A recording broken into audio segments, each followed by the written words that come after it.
좋은 아침입니다. 우리 찬양하시면서 아침 책을 함께 들으시겠습니다.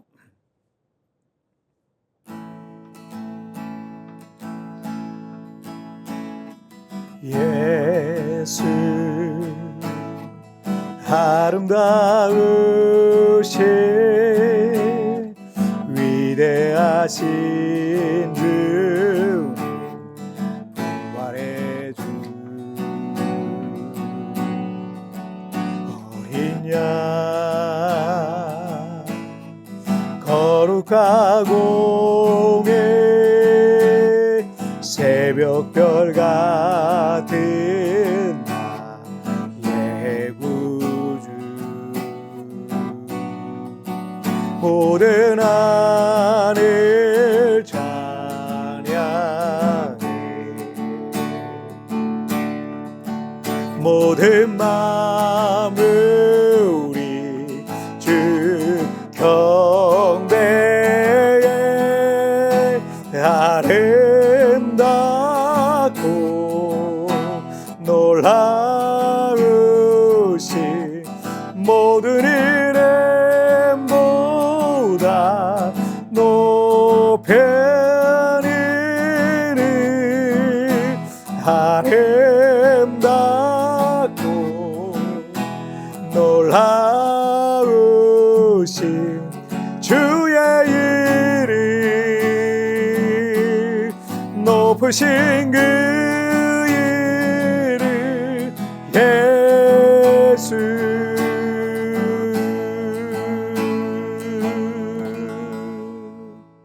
아멘. 자, 우리 같이 기도하실까요? 살아계신 하나님 아버지 감사합니다. 오늘도 이렇게 하나님 앞에 예배하며 아름다우신 그 주님의 이름을 찬양하게 하시니 감사합니다.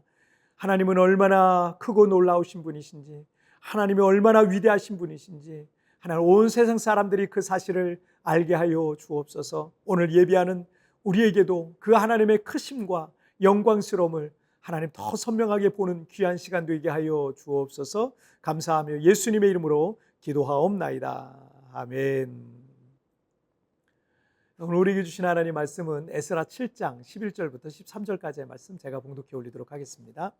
여호와의 계명의 말씀과 이스라엘에게 주신 율례 학자요 학자 겸 제사장인 에스라에게 아닥사스다 왕이 내린 주소의 초본은 아래와 같으니라.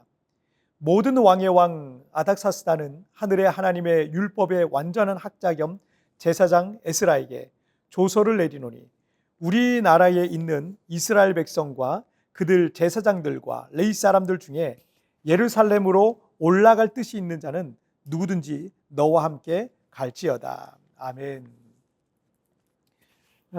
에스라서는 1장부터 6장까지는 이 다윗의 후손인 스룹바벨이 총독으로서 바벨론 포로 1차 귀환을 이끌은 내용이 나옵니다. 그리고 예루살렘 성전 재건에 대한 내용까지를 6장까지 기록하고 있고요. 그리고 7장부터 10장까지는 율법 학자 겸 제사장이었던 에스라가 이끄는 제2차 포로 귀환하고 그리고 이스라엘의 영적 회복과 부흥 운동을 다루고 있습니다. 스룹바벨의 1차 포로 귀환은 BC 537년에 이루어진 거고 에스라의 2차 포로 귀환은 BC 458년에 이루어졌어요. 때문에 1차와 2차 귀환 사이에는 약 80년의 세월이 흘렀다라는 것을 우리가 알 수 있습니다. 1차로 귀환한 백성들은 대적들의 방해 때문에 16년간 성전 건축이 중단되기도 했지만 그 뒤 4년 만에 성전을 완공했고요. 예루살렘과 이스라엘 땅에서 뿌리 내리면서 살고 있었습니다. 에스라 7장 10절 말씀에 보시면 에스라가 여호와의 율법을 연구하여 준행하며 율례와 규례를 이스라엘에게 가르치기로 결심하였었더라. 당시 에스라는 페르시아 제국의 고위 관직을 갖고 있었습니다. 그러니까 1차 귀환 때 돌아가지 않은 사람 중에 하나죠. 에스라 7장 6절에 의하면 하나님 여호와의 도우심을 입음으로 왕에게 구하는 것은 다 받는 자이더니라는 말씀을 통해서 볼 때 그는 페르시아 제국의 아닥사스다 왕에게 절대적인 신임을 얻고 있었던 신하였던 것으로 보입니다. 자, 그런데 에스라는 80년 전에 예루살렘과 유다로 귀환한 이스라엘 백성들의 이 종교적 오염이 심각하다라는 사실을 알게 됩니다. 페르시아 제국에서의 이 고위 관료의 직책을 내려놓고 고국인 예루살렘으로 가서 그들에게 하나님의 말씀과 규례를 가르치기로 결심하는 그런 내용입니다. 오늘 본문인 에스라서 7장 11절부터 26절까지는 당시 페르시아 왕인 아닥사스다 왕이 율법학자 에스라에게 내린 조서 내용이 기록되어 있습니다. 13절을 먼저 보실게요. 조서를 내리노니 우리나라에 있는 이스라엘 백성과 그들 제사장들과 레위 사람들 중에 예루살렘으로 올라갈 뜻이 있는 자는 누구든지 너와 함께 갈지어다. 자, 그래서 에스라는 왕의 조서에 따라서 이스라엘 자손과 제사장들과 레위 사람들과 찬양하는 사람들, 성전 문지기 등등 해서 약 1800명 가까이, 그러니까 정확한 1754명 정도 되거든요. 그렇게 되는 사람들을 인솔해서 예루살렘에 도착하게 된 거죠.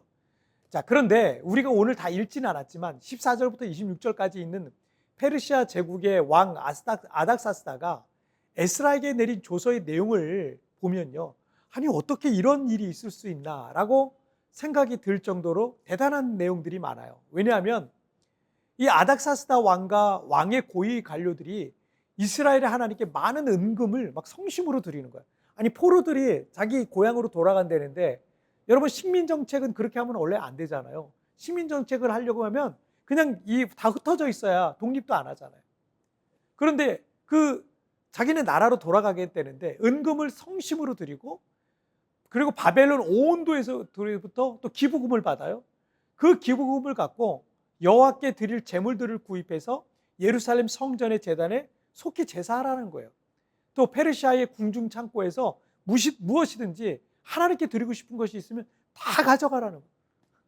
뿐만 아니라 24절에 보니까 제사장들, 레위 사람들, 찬양을 담당한 사람들, 성전 문지기들, 성전 일을 돕는 느디딤 사람들 및 성전에 관계된 일을 하는 사람들의 모든 세금을 다 면제한다는 그런 내용까지 있었어요.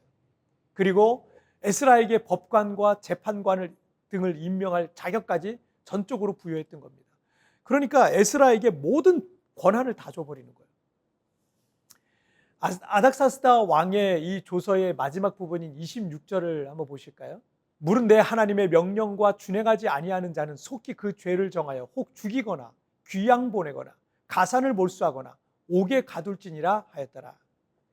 다른 사람도 아닌 서쪽의 작은 나라 남유다 왕국의 정복자인 대국 페르시아의 왕이 이렇게 말한다는 게 이게 가능한다라는 생각이 들 수밖에 없더라고요. 본문에 등장하는 아닥사스다 왕의 아버지는 아하수에로 왕입니다. 혹시 여러분 아하수에로 누군지 아시겠습니까? 아하수에로의 왕비는 에스더입니다. 잘 아시죠? 그래서 어떤 학자는 이 아닥사스다가 아하수에로 왕과 에스더 사이에 태어난 그 아들이 이 아닥사스다라고 이렇게 얘기하기도 하고요. 또 다른 학자는 에스더의 딸인 이 다마스피아라는 딸이 있는데, 이 다마스피아와 아닥사스다가 아하수에로 왕에게서 태어난 배다른 형제로 근친 결혼을 했을 것이다 라고 주장하기도 합니다. 그러니까 아닥사스다의 부인이 에스더의 딸이라고 얘기를 하는 거죠. 뭐 어쨌든 정확한 건 몰라요. 나중에 이 느헤미야 말씀을 보면 느헤미야가 아닥사스다 왕의 술가루로서 왕에게 예루살렘 성벽 재건에 대한 청을 올릴 때 느헤미야 2장 6절에 보면 그때 왕후도 왕 곁에 앉아 있었더라라는 기록으로 보니까 아닥사스다의 왕비가 유대인들에게 매우 호의적인 인물이었거나 아니면 정말 에스더의 딸일 가능성도 한번 예상을 해보는 거죠. 자, 어쨌든 이 아닥사스다 왕의 주변에는 그가 매우 신이 많은 믿음의 사람들이 여럿 있었던 겁니다. 에스라가 있었죠. 에스라는 1차, 2차 포로귀환 했었죠. 느헤미야가 있었고, 느헤미야는 3차 포로귀환의 지도자입니다. 자, 그리고 그의 모친이 에스더였다면, 가능성은 좀 적지만 에스더였다면 어려서부터 신앙교육을 받았을 거고, 또는 그의 사랑하는 왕비가 다마스피아죠. 왕비가 에스더의 딸이라면 그 또한 신앙적 영향이 있었을 것으로 보입니다. 혹은 그런 배경이 아니었더라도 아닥사스다의 조서 내용을 보면 그가 율법과 성전 예배에 대한 지극히 관심이 있다라는 것, 어떻게 이방인 왕이 그런 거에 관심이 있을까라고 놀라울 만한 일이죠. 모든 역사의 주관자는 하나님이십니다. 모든 왕의 왕은 하나님이십니다. 그래서 세계 최고의 권력자의 마음까지도 움직이실 수 있는 것이죠. 때문에 불가능한 일도 가능하게 하시는 겁니다. 우리의 삶 속에 어떻게 이런 일이 있을 수 있나라고 생각할 만한 일들 여러분의 삶 속에 일어나게 될 거예요. 하나님의 하나님 되심을 인정하는 사람들에게 하나님은 오늘도 동일한 역사를 이루실 것을 믿습니다. 자, 우리 같이 기도하실까요? 살아계신 하나님 아버지 감사합니다. 오늘도 이렇게 하나님의 말씀을 통해서 우리를 향한 하나님의 선하심과 또 우리가 세상을 살 때 어떻게 살아야 될지를 깨닫게 하시고 알게 하시니 정말 감사합니다. 그 하나님의 말씀대로 어떻게 이런 일이 가능할까? 세상 사람들이 깜짝 놀랄 만한 일들이 나의 삶 속에, 나의 인생 속에, 교회 가운데, 우리 성도들의 인생 속에 일어나게 하여 주옵소서. 오늘도 주님, 내가 어디를 가든지 나와 동행하시고 나를 붙잡아 주시고 함께 해 주실 걸 믿사오며 이 모든 말씀 우리 주님 예수님의 이름으로 기도하옵나이다. 아멘. 여러분 TPN에 나오는 오늘의 묵상 보시면서 개인적으로 묵상하시고요. 짧게라도 뜨겁게 기도하시면서 오늘 하루 주님과 동행하시길 바랍니다. 여러분 내일 굿모닝 프레스 뵙겠습니다. 승리하세요. 우리의 삶 속에 어떻게 이런 일이 있을 수 있나라고 생각할 만한 일들도 일어날 것입니다. 하나님께서 내 인생을 놀랍게 이끄실 것을 묵상해 봅시다.